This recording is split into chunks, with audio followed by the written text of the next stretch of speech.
যদি কেউ সত্যি নবীজি সাল্লাল্লাহু আলাইহি ওয়াসাল্লামের উপর দুরূদ পাঠ করত, তবে তার মনে কোনো উৎকণ্ঠা থাকতো না। আমরা যদি নিয়মিতভাবে নবীজি সাল্লাল্লাহু আলাইহি ওয়াসাল্লামের উপর দুরূদ পাঠ করতাম, তবে আমাদের জীবনে দুঃখ, কষ্ট বা অশান্তি থাকতো না। যদি আমরা একনিষ্ঠ হৃদয়ে দুরূদ পাঠ করতাম, তবে কাউকে ভয় পেতাম না, কারণ নবীজি সাল্লাল্লাহু আলাইহি ওয়াসাল্লাম হলেন ঐশী রহস্য আর নূরের ভান্ডার, এক আধ্যাত্মিক আলোক জগতের উৎস।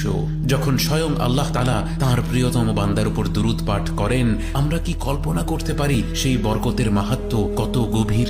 এমন একটি দুরূদ পুরো সৃষ্টি জগতে ভারসাম্য ফিরিয়ে আনতে পারে, সব সংকট মিটিয়ে দিতে পারে। কিন্তু আফসোস, আমরা দুরূদ পাঠ করি কিন্তু মনে দৃঢ় বিশ্বাস নিয়ে থাকতে পারি না। মুখে বলি, হৃদয় তাতে সাড়া দেয় না। আবু হুরায়রা রাদিয়াল্লাহু আনহু বর্ণনা করেন, নবীজি সাল্লাল্লাহু আলাইহি ওয়াসাল্লাম বলেছেন, যে বেশি বেশি দুরূদ পাঠ করে তার সকল দুশ্চিন্তা দূর হয়ে যায় এবং তার সকল গুনাহ মাফ করে দেওয়া হয়। তাহলে মানুষ এত ভারাক্রান্ত কেন, এত চিন্তিত, বিষণ্ণ আর ক্লান্ত কেন? যেন পৃথিবীর ভার মাথায় নিয়ে হাঁটছে সবাই, কারণ তারা নবীজি সাল্লাল্লাহু আলাইহি ওয়াসাল্লামের ওপর দুরূদ পাঠ করতে ভুলে গিয়েছে। আল্লাহুম্মা সাল্লি ওয়া সাল্লিম ওয়া বারিক আলা সাইয়্যিদিনা মুহাম্মদ ওয়া আলা আলি মুহাম্মদ।